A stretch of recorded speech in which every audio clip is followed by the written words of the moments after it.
Okay. Welcome to this. Welcome again to my podcast. Thank you so much for being here. It's now time for our first segment, and this segment is called allegedly, and it really is about breakdowns for self work breakthrough, and it's when we really go through and discuss some trending topics that touch me. I choose them based on what touched me. But again, as I was sharing earlier, you can if there's a topic you'd like me to talk about, please go ahead and share it with me in the comment section, and I will check it out and everything, and we'll definitely have a look at it to see how we can include it into this segment. But this segment really is about examining other people's experiences, stories, breakdowns, examine the breakdowns that are happening, and then use that to inspire our own self-work, the work on ourselves, examining self, so that we can achieve breakthrough. Because nothing just happens, and if it comes across our timeline, and if it comes across our attention, then maybe God is trying to, or the universe is trying to use it to teach us something. Maybe it is trying to bring some awareness to us that can help us to open the doors that we want opened, and it can give us access to some breakthroughs that we've been seeking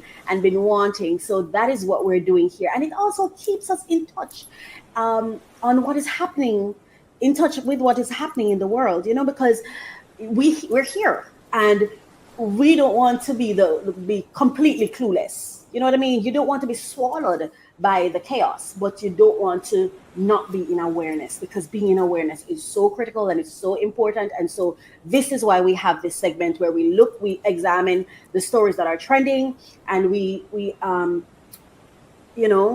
have discussions around it, with the hope that it inspires our own self-work so we can achieve breakthrough. Now, before I even bring up these people's names, I want to say this. I thank for everyone whose story I mention. I just want to say thank you to them.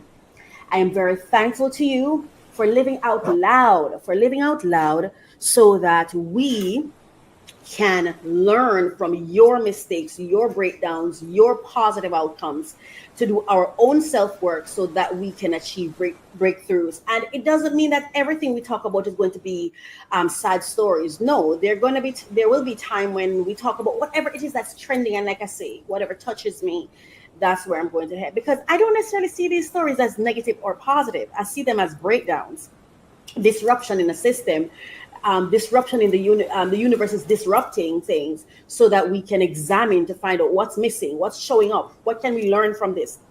How am I showing up as this person, but I didn't realize it until I saw it in them?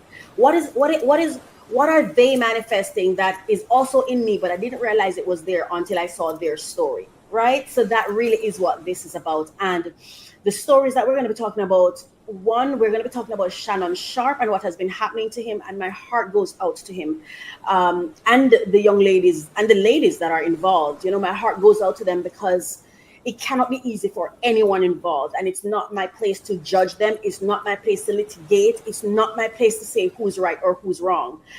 What I want to send towards them is positive energy. I want to send positive energy their way. And it's my hope and my prayer that they will be able to navigate these issues with grace and mercy, and a strong support system. The other person I'm going to be speaking about is a married couple that came on a podcast, and the lady was talking about how God gave her grace to maintain her marriage, is my understanding. And everything that I say here is my understanding, my interpretation, my perceptions, right? And everything is alleged because I wasn't there. And even if I was there, my understanding of things is biased. It's biased based on who I am, where I am, my belief systems, my outlook on life, my purview. It's biased. So it's really alleged. Even if I was standing there when it happens, it would still be my perspective. So, let the universe do what it's supposed to do, and we'll do what we're purposed to do. All right. So let's get into the story. So the first one that I actually want to talk about is Shannon Sharpe. Shannon Sharpe hit with $50 million lawsuit. Can you imagine someone file a lawsuit against you, right or wrong, good or bad, guilty or innocent? Someone files a $50 million lawsuit against you. How would you feel? How would you feel? How would that impact you? What would go through your mind? What would be happening with what would your family be going through right now?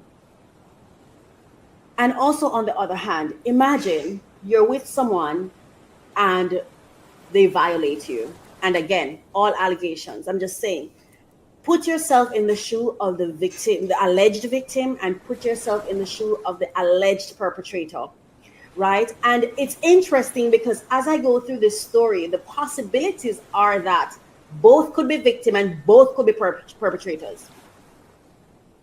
As I read the stories and as I go through it, I'm realizing that there's so many gray areas, that both could be victims and both could be perpetrators. All right. Now, I'm not going to play all the stories. I'm not going to go into everything because the stories are out there and I know you're reading. I know you're up to date with certain things. And if you're not, you can easily become updated by just going to YouTube or Google or TikTok or any one of the social platforms and just Google it. And I promise you, it'll come up. So I have some select things, recordings that I'd like to share. And of course, I cannot put them, I'm going to put them on the screen because I don't want to have any copyright issues with anyone. All right. So everything that is discussed here, allegations, they're not fact, they're alleged. And my opinions are not fact. It's just my opinion, my purview, my view on the things. All right. Now, the first one I want to play, because some of these clips were disturbing for me. The first one I want to play is, let me start with what Shannon had to say. Hang on. I'm so sorry. Oh, go back. The my microphone, my speaker needs to be connected. Alrighty. Connect. Okay, let's just connect it and then we go forward, okay? All right. I hope you're doing well. I hope you're okay. And I hope as we go through these topics that you're not too triggered and that you're able to handle it, with an open mind and maturity. And hang on a second. I have to disconnect it first from this. Let's disconnect this first. All right. Now let's connect this one. So this is my tablet that I'm trying to connect. Finally, it's connected. So now let's go back to the clip. All right. Manipulate me. I don't want to be. Don't manipulate me. Okay, so hold on. You said that one more time. Oh, fuck. My apologies. So the clip you're about to hear is where is a I think it's a phone call, whether it's a WhatsApp. I'm not sure the medium, whether it's WhatsApp, telephone, cell phone, but it's an alleged conversation between Shannon Sharpe and the person who's suing him. So let's hear this. I don't want to be. Don't manipulate me. Oh, Lord have mercy. If you said that one more time, I will fucking choke the shit out of you when I see you. To my family, friends, supporters, and colleagues, I want to speak to you directly and from the heart. This is a shakedown. I'm going to be open, transparent, and defend myself because this isn't right. This is all being orchestrated by Tony Busby, who has targeted Jay-Z. Tony Busby targets black men. All right, that's one clip. Let me go to another one. This is Candace Owens. So this is Candace Owens providing an update on it. And I'm not going to be playing the entire clips, okay? I just want to give you an idea of what's happening. States, I hate, not in a great state. Big black guy. Look at the fire. Apparently, he was negotiating with this girl behind the scenes. And what we are hearing from that girl's side is that he made a substantial offer, $10 million to try to settle this thing.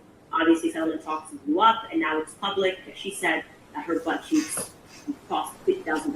That's what she told me. It's delicious. Thank you, Chef. The temperature is perfect, and the roll. Acting and doing all of these things. And the deal was supposedly worth $100 million. Look at this, okay? This is Shannon Sharpe Eye's $100 million podcast deal as volume contract expires. He's on the brink of a $100 million deal. And then this woman comes forward and she's like, I'm going to release all this publicly or I'm going to sue you. And your instincts have got to be to shut that down, okay? Because we're talking about the difference of $90 million. You pay her $10 million to go away, and you're signing a $100 million deal. The right number. For 50 million, I go to hell. For 50 million, I go to hell. For 50 million, I go to hell. Regardless of whether you are guilty or innocent, these text messages hit the public, and you are probably not going to close that deal, okay? Because that is going to harm your professional reputation, your personal reputation, and that's what happened here. You fumbled the bag no matter which way you slice it, okay? All right. Well, what, Gabby? Oh, you're coming to LA tomorrow? Yes.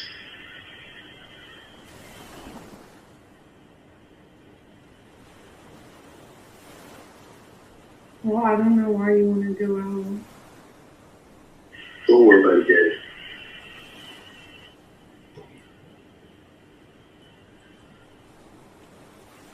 Well, okay. Okay, what? Well, I'm not really interested in getting choked, so I guess we're going. Yeah. I might choke you in public.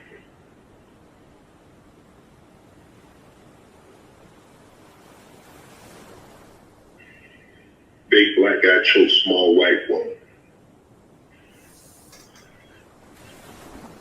It's so weird because I feel myself getting so emotional, and I never expected this. I didn't react this way when I didn't really concentrate on it, but I got the clips gathered whenever I've heard some. I don't sink myself into stories, right? But as I'm listening to it right now, I literally feel tears coming to my eyes. Like, ay, ay, ay, ay, ay, ay, ay, ay, ay, ay. Okay, so I'm going to come back to this clip.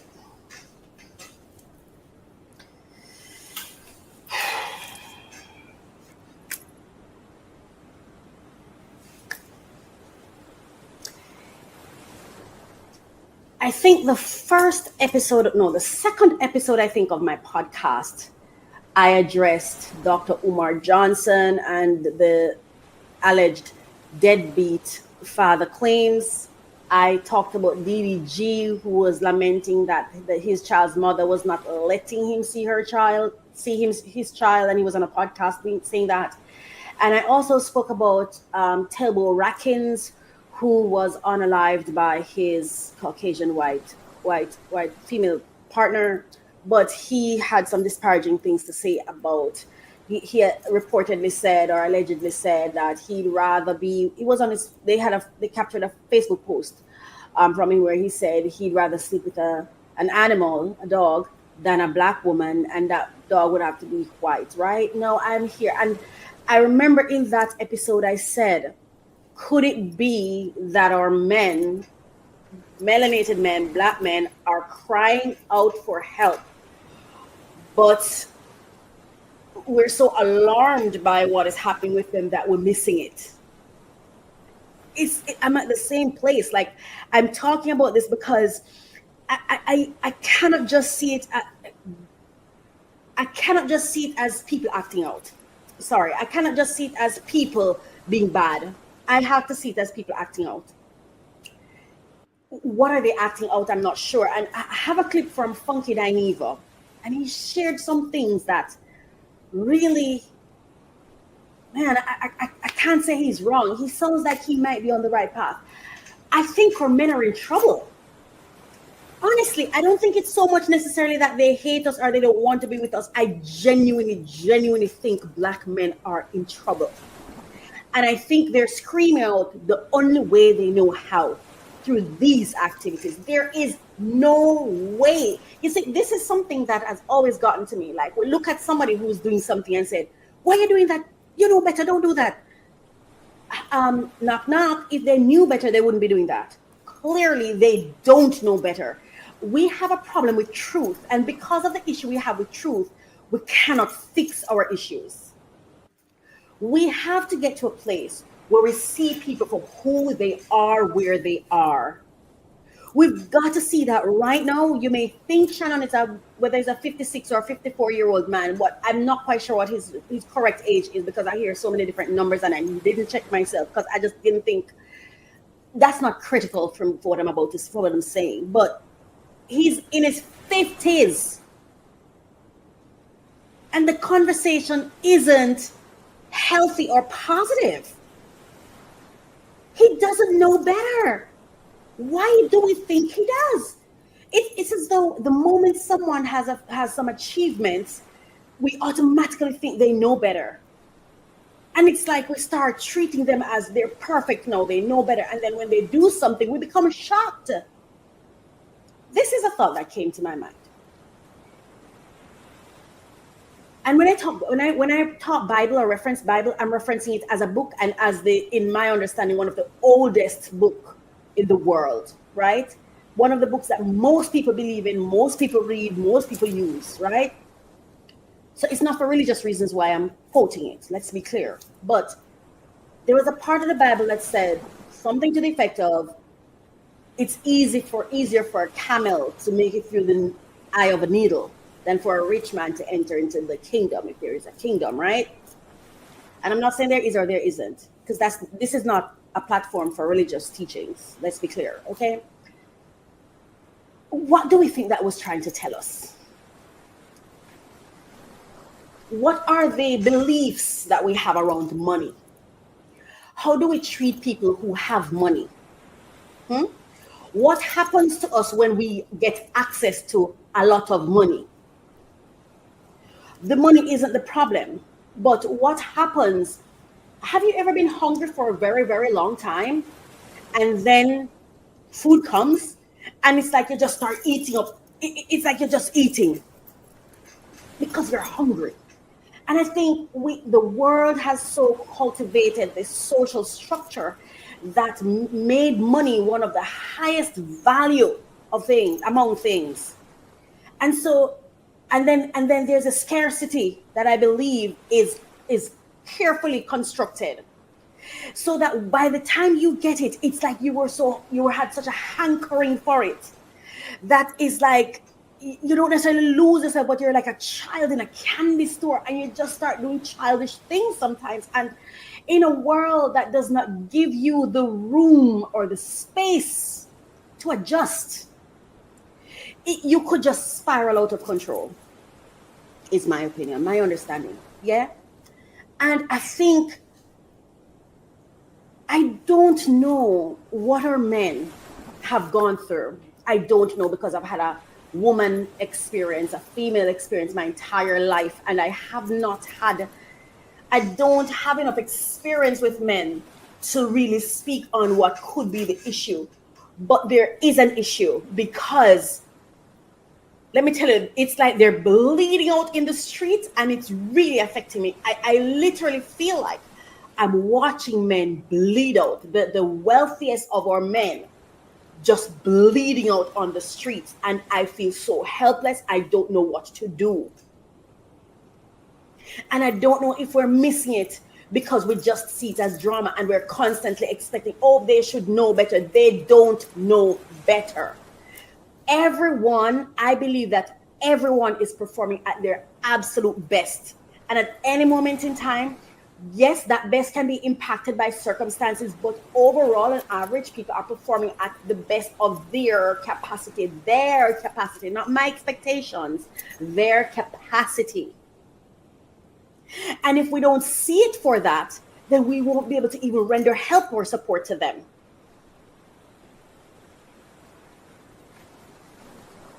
Listen to the man. Big black man choke little white girl, or something to that effect. Small white girl, or something to that effect. You heard it. I'm paraphrasing here. He doesn't know better. Why do you think he knows better? He doesn't know better. This is his best. He's performing at his best.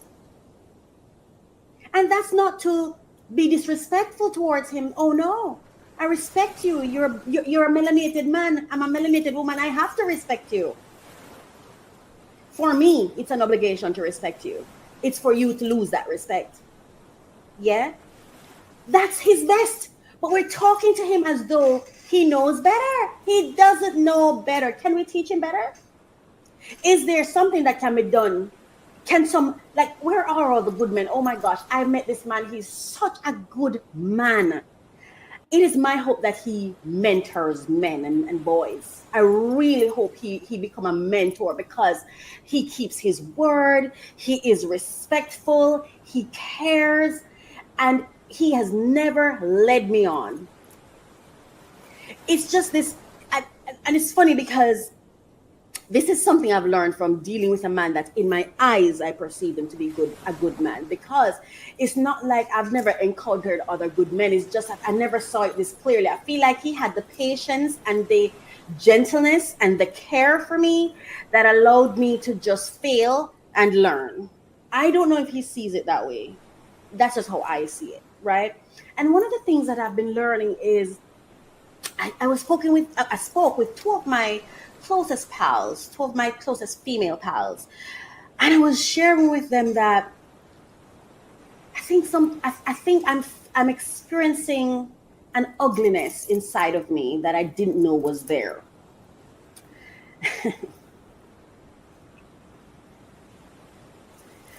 I was saying to them,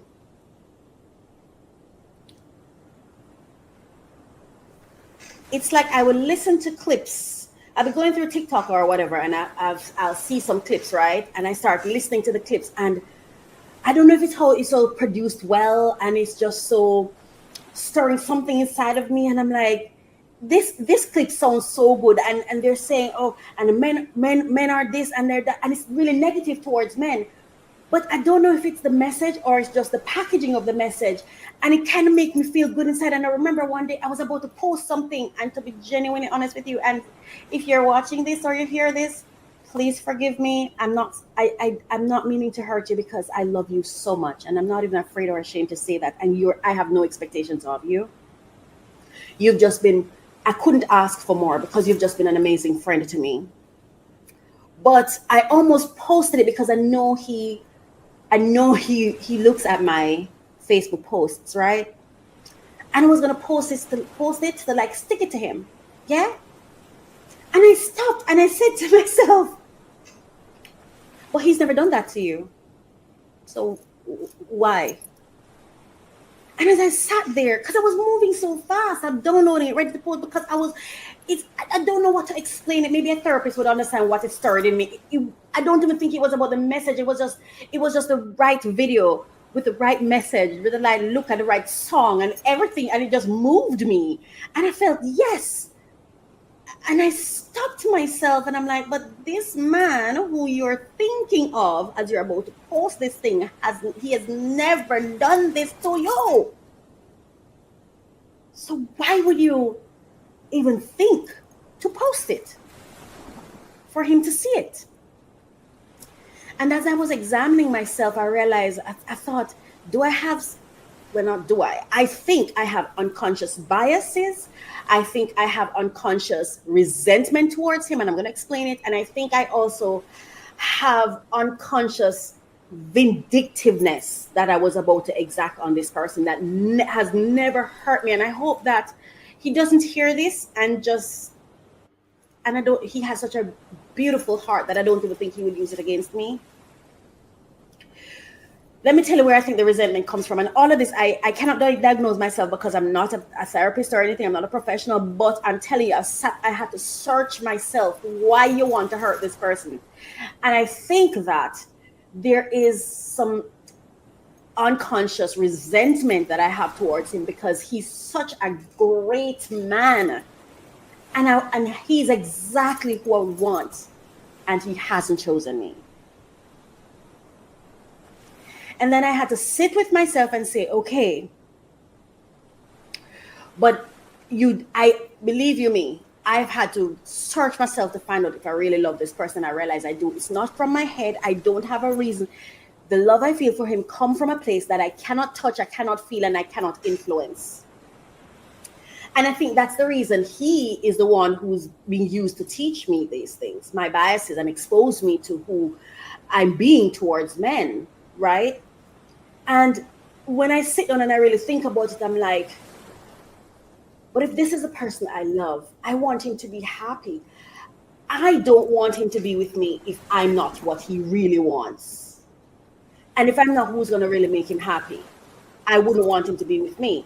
So I really have had to be, and I'm still doing some work on myself, because I realize that the very person that I admire so much is like, I want to stick it to him because I have some resentment towards, why aren't you choosing me? Why are you being so nice to me but not choosing me? Why can't you love me the way I love you? But he's going to love who he loves, just like I'm going to love who I love, because there may be a guy out there that be thinking, why can't she love me? I love her. As I get those messages too from guys who say, I love you. And I just don't feel that way for them. I don't even want to have conversations with them. So if I have the right to love who I love, and I don't have control over who I love, the same thing applies to him. And so I wish, oh my gosh, like I just wish him so well. And I'm just receiving all of this and I'm working on myself. Now, why am I mentioning all of this? I'm saying this because I see a lot of messages going out there, but I have to ask myself, what are we truly as women? What are we mad about when it comes to these men? Like I say this, right? If you're with a man who's cheating and you don't have the will to leave someone who is unethical based on cheating being a deal breaker for you, why should he have the will to change for you if you don't have the will to leave him? What are these expectations that we have of men that they are quote unquote failing, and then we build up conscious and unconscious resentment towards them, and then we come at them with venom that they don't deserve. And this applies to these men who we see as successful, wealthy men who are achieving things and are out there doing things that sometimes we would want to do. Do we go at these people because of unconscious biases and resentment that we have for them? And are those unconscious negative energy, is that unconscious negative energy creating a blind spot where instead of seeing that they need help, we criticize them instead because we can't see it consciously? I'm hoping that I'm making sense, because it's my experience that helped me. Growing up, I remember they were so hard on my father. I'm not saying he was perfect. He was not perfect, but that was why for me as a child, when people would say, why is he not taking care of her? I loved my dad. For me, I feel like if my dad had one apple, but he gave me all of that apple, he didn't have the apple tree. Yes, that's what we want him to have. We want him to have the entire tree. We want him to have all the Sorry, this is hard. I would have wanted my dad to have been married and be an exemplary dad and be there for everything. I would have wanted that. And I heard everybody telling me how much he didn't have it and he wasn't doing it. But for me as a kid, he didn't have the apple tree, but he had one apple and he gave me all of the apple. And I don't mean that. Let me be very clear about this, because there's been I believe from my understanding, there's this thinking that my father gave me everything and no other child. That's not true. And when I say he gave me all of what he got, that's not what I mean. I don't mean all his resources that he gave to me. That's not what happened. And that's why I'm saying I've seen where he had things, and I'm thinking, let me give an example. I remember I used to stay at different places, people's homes. And I remember I was staying at this house where my father was supposed to pay rent and whatever. And I was in high school. And I remember sometimes he would come, and he didn't come as an adult and come to meet with the people at the house, have conversations with the adults in the room. No, he would send someone to let me know he's up by the nearest corner shop, right? And then I would have to walk, and I'm telling you, the moment I hear it, I felt nervous. I was so nervous. I'm like, oh my God, these people are gonna feel disrespected. He didn't come down here and say hello, and I'm gonna have to go up there and come back down. And it was just exhausting to me. It was exhausting to me. And I would go up there, and my father would open a whole pile of money, like a whole thing of money. And he would just flip off maybe like $100 or $200, and he would give it to me, and he would say, and Daddy, I'm not saying this to hurt you. I'm not. And he would say, I don't have the rent today, but use that to go to school and I'll come back. But he never really came back. And so I would go back there and I would just give them all the money I got. And I would stop eating. I remember sometimes the lady had to say, come, you have to eat. But I just felt so guilty, and I just felt like a burden. And I just felt like my father not doing what he was supposed to do. But I loved him so much. I'm just like, but that's what he can do. So what I'm trying to say is, hear me, and I'm going to try to say it properly, effectively. No one can give you what they don't have to give you. If they don't have the capacity, they can't give you. He did not have the capacity to give me more than the $200. He had capacity to give me $200. So for me, he gave me all he could. That's what I'm saying. We can look at it a million ways if we want to. But I experienced the man, and I realized, I don't know if it's that he had to have the money. I don't know if he had something to do with it. I don't know what it was. But he couldn't give me more. He just couldn't. He didn't have the capacity, will, whatever you want to call it. He did not have it. And I had to realize over time that what he gave me was all he had for me. That's all he had for me. And I don't know why. For me, I remember later on in life, my father would apologize to me. He'd be like, I know I wasn't a good credit. Like, he apologized to me. He took no credit for my achievements. I realized this man was doing his best, whether or not I like it. And I've even grown to understand my mother was doing her best too. And I was so mad at her. All the time I've known her, I was so mad at her because I thought I deserved better. I deserved more. She did not have it to give. Shannon Sharpe, Sean Combs, Kanye, all our men are operating at the best of their capacity. And I'm sure their parents gave them the best of what they had, their capacity. Yes? We say we're in a world where sin, you're born in sin and shaped in iniquity. So why are we so shocked and so cruel when the very thing we declare from the beginning manifests?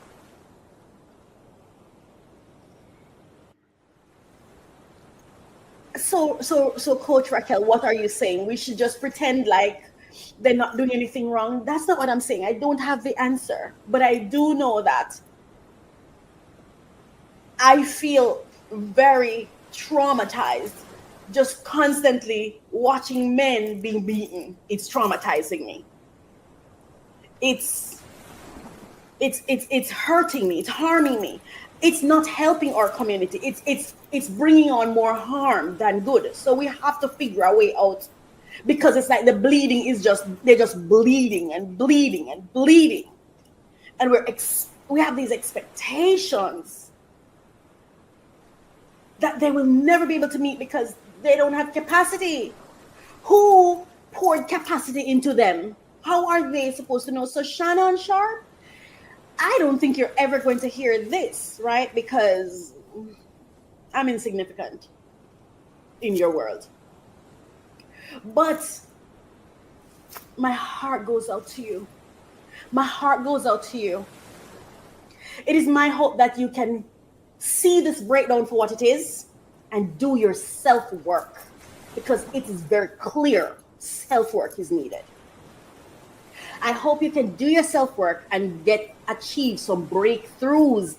And when those big breakthroughs would make you a better man, a better dad, a better father, a better person, someone you can be proud of. Because I can't even understand a man saying for 50 million, I'll go to hell. people, there has to be a greater message that we get from that than just a mere man say, I'm willing to go to hell for money. There has to be a bigger conversation. What has this world done in positioning money as this thing that people feel willing to go to hell to get it? It cannot just be greed. It's because of the access, the power. What does having money do for people? Why wouldn't they want it? The benefits of what it brings. And when you don't have it, how do you treat people who you consider to be poor? That's what he's running from. That treatment that you give the people who look poor and are poor. That's what he's trying to escape, in my opinion. That's a part of him willing to go to hell for that money. Because I believe that in his mind, not having money is worse than hell. We sometimes talk like we're not a part of the society. The society is us. They're just a sample size of the rest of us. Anyway, I'm not here to lecture to anyone. I'm just saying, I feel for this man, and it really hurts me to watch black men bleed. And I'm not saying black women aren't bleeding, because my God, we are so unloved and unprotected and unprovided for, if there's such a term. There's no way we can be healthy and happy if our men are out there bleeding, and they are. So clearly, by virtue of them bleeding, our entire family is in the hospital. We're on life support. But it's not just because of them. And I'm not saying it's anybody's fault either. We have to come, and it's us why we're where we're at, all of us. We have to decide that loving each other is worth more than being above each other. And this privilege thing that we keep drooling for, there are just lots of issues that we as a community need to look at and examine, and really examine, because until we take accountability and until we face the truth of it, we cannot heal it, we can't fix it. And if we continue, oh, it's racism, it's the white man, it's this, no, it's us. It's us. And we have to face the truth of who we are. Do we even have honest conversations with each other? Are we honest with each other? Are we? Are we kind? Are we supportive? Just saying. Now I'm going to move to this other conversation, and this one leads very well into this conversation that I'm about to go into right now, right? Because here is another couple. This is a couple who creates stampede online because persons are upset. And, again, we go in, when we're upset, ooh, baby, we go in when we're upset. Oh my gosh, it's like this venom that comes out. Oh my, when we disagree, oh my gosh, it's over. We call it read and shade, but what it is really is venom. We spew such venom towards each other. Now, this lady, and I don't think I have a clip. Oh, how could I not? This lady stayed with her husband through his cheating and his, this is how I'm going to share it with you, based on my understanding. I'm looking to see if I had saved a clip. Okay, so it's the Dear Wifey podcast. Oh, there was a clip that I wanted to share with you first from I have a clip I want to share. Listen to this clip. This is Funky Dinevo. And I thought he said some things that were just potent. Out there, black women in particular, y'all do this thing where y'all be like, oh, they get rich and they go out and get a white woman, and some of y'all get really in y'all feelings about this thing about black women going out and get a white woman, and y'all internalize it as white to y'all. I ain't been telling my female friends and my personal life and my viewers for the longest.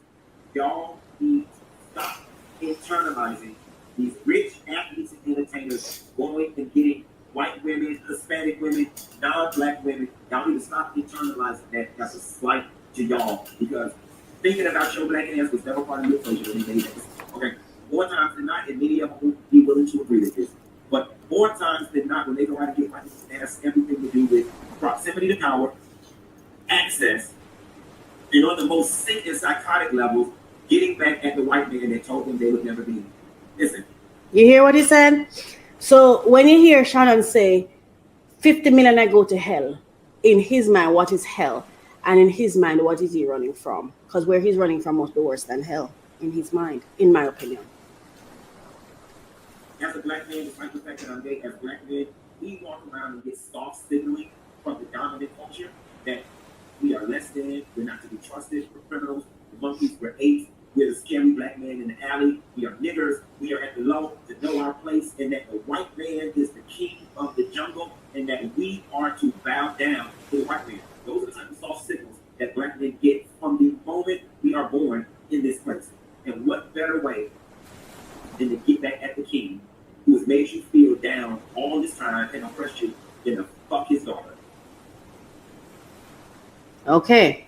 There's one more clip I want to share, and then I'm moving on, where he talked about, and I'm not sharing this for you to hate him. I'm sharing for us to have awareness. Older women ain't the competition with older women. It's them young ones. Right. It's them young ones that cut. Yeah. That'll do what you want. Yeah. Ain't nobody gonna tell me I'm independent. I pay my bill. I pay the cost to be the boss. You the boss by yourself. Them old young ones coming with it. They coming with it. I've been straight from the horse's mouth. Quite honestly, I'm not surprised. Anytime you give a man who shouldn't have a podcast an opportunity. Here is Shannon saying that older black women are jealous of the younger girls. They're not jealous of each other. They're jealous of the younger girls. And what he's trying to say is that the younger girls are willing to do what they, the men, based on his understanding and my understanding of what he's saying. The younger women are willing to do whatever it is that they, the men, want. Hi. And the older women are out there stuck by themselves, being all independent by themselves. No. How can someone hear Shannon Sharpe say this and expect and still think he knows better? Why wouldn't a man want a woman who is his equal based on the treacherous road that we have to trod in this life? Based on life, I would, for me, if I'm getting with someone, I want partnership. I want companionship. I want someone who's at my level of thinking. I want someone with whom I can connect. Why would I want someone who just do what I want them to do? Why would I want someone who relies upon me for thought, to take initiative? Like, I mean, if you're going to war, would you choose that young girl because you're at war? Who do you choose? Who do you select when you're going to war? Because that's how you should be choose. I believe we should be choosing our partners. We're at war. And I'm not talking about racism war. I'm talking about life. We're in a jungle. We're in this jungle, this treacherous. I need somebody who I'm going to have your back, you're going to have my back. And we have the capacity to have each other's backs. We have the capacity to build and grow and travel and live real life that's worthy of that's worthy of us. And we're expecting this man to know better. He doesn't know better. He does not know better. And where would he have learned better? I'm just saying. So now we're going to the next story that I was speaking of. Now, I didn't, first of all, let me be clear on this. Once two people become married or forge a partnership, mind your business. They're not living your life. Okay, so in your life, you would not stay with, cheating is a deal breaker for you in your life. Okay, so do not marry a cheater. She is saying for her life, her goals, her expectations, and based on who she was, she felt that God said to her, I'm going to give you this man. And God is going to, and she required transparency. And she felt she got the grace. She was anointed with the grace from her source to stick and stay with this man and demonstrate to this man that I'm going to love you based on her capacity. Who are we not to say, good for you? Good for you. If that's your purpose and if that's divine for you and if it has worked for you and if it makes you whole and healthy and happy, then that's all I would wish for you. Because every relationship is work. You just have to know. Bob Marley has this quote where he said, love is pain or struggle or suffering or something to that effect. Love is difficult. But you have to decide who you're willing to suffer for. She decided, isn't that what love is supposed to be? For me personally, cheating for me is lying. Cheating for me is lack of ethics. Cheating for me is lack of discipline. It's lack of it's lack of authority. It's lack of respect. It's so many things for me that for me it's a deal breaker. But that's for me. It's different for her. She sees cheating different. And I understood it. Because when she said her early childhood trauma was connected to this, I'm like, yeah, I get it. Because our divine purpose, based on my understanding, my learning, my training, our purpose, our divine purpose is connected to our early childhood trauma. That's why we try to run from it. Yes? That's why I love a man who barely show up. But once he pop up every now and again and show me gentleness and care, I love him. Because that's what my dad taught me. And I'm not mad at him. That's all he had.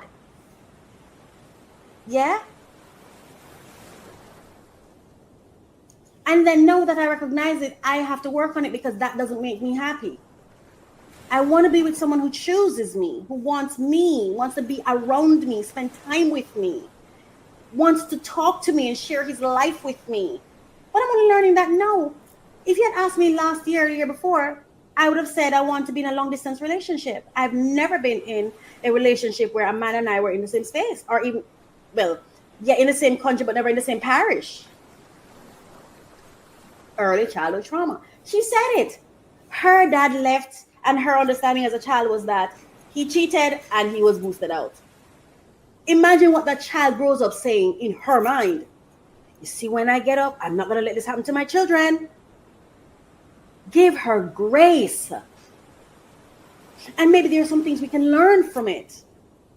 It worked for her. Thumbs up on you being able to love a man. What I did not like about this story, for me, was I felt like she gave everything and he couldn't even have mustered up a little bit of respect for her. He just did not have it. I feel like he's still the man she married from whenever she married him. He's still at that state. Because even in relating the story, the guy that I said that I love, right? And I'm not ashamed of it and I'm not afraid of it and he's not required to love me back. Let me tell you something that really impacted me that he did that I was not used to. He takes care in dealing with me. It was such an amazing thing to witness and to start learning for the first time. When he talks to me about something or when I ask him something, he doesn't just say, oh yes. I remember one day I asked him if he loved somebody.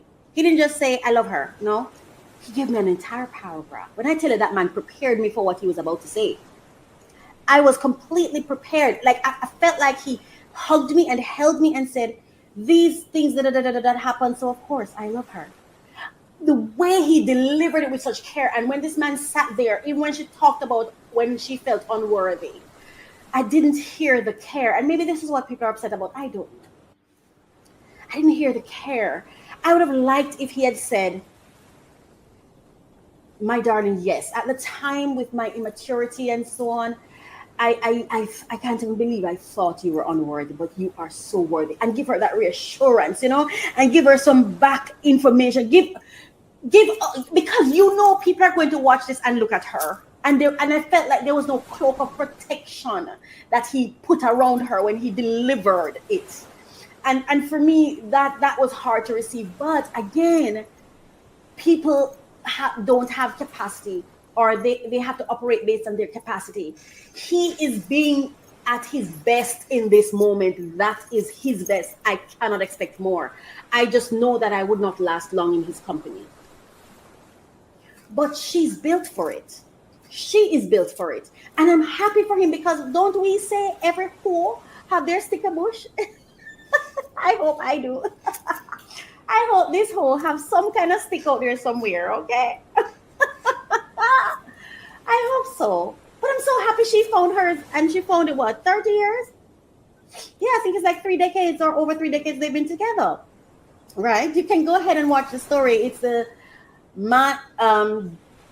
Dear Future Wifey podcast. It came on, right? Dear Future Wifey podcast. And I'm going to make sure I leave the information in the comment section so that you can know what it is that I'm talking about. I'm just saying that people are performing at their best. And we just talk about where Shannon is, for example, where the state of black men.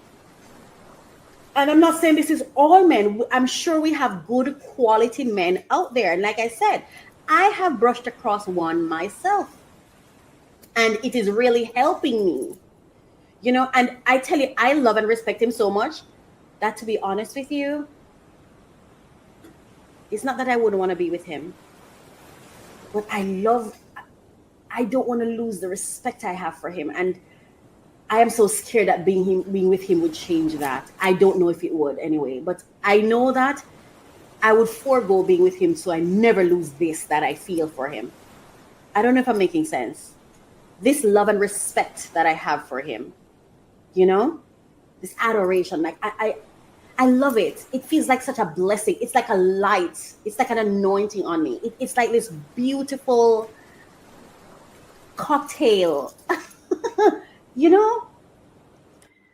It reminds me of my nieces and nephews and how I love them, to the point where I don't even get involved in their lives because I don't even want to cause them any harm or sadness or make any mistakes to hurt them. So I just want them to be happy, even if it's independent of me. And that's how I feel about the people I love. So I'm just saying, give her grace, because we can see that, in my opinion anyway, she's carrying a heavy load. So why are you going to tear her down and put more on a load? Help her carry it, man. Let us help her carry it, elevate her. But she's doing good. Loving somebody is good. Loving someone is good. There's no way she just decided, you know what, I'm going to stay and live this miserable life. No, she must really love this man. I wouldn't do it because I don't love him. But if I loved him, I mean, the things I put up with when I love you, like, when I love you, I'm no longer worried about you. All I can hope for is that you don't use it against me. Because when you love from that kind of place where you have no impact over it, you have no choice, it's just there. You don't know what you will do. Excuse me. You don't know what you will do, what you're capable of doing for them. You'll walk through shame for them. You'll be embarrassed for them. I'm telling you, and I'm just experiencing this. I never had this before. I thought I loved before, I never did. Well, not that I didn't, but I loved from my head before. I was choosing to love. And until I find this one now that I don't choose. I'm telling you that this person can get me to, let me not go there, but I'm just saying, you know, she is loving a black man in a world where they're bleeding. Let us lift her up, pour strength into her, positive energy, so she can keep loving him. Because loving someone can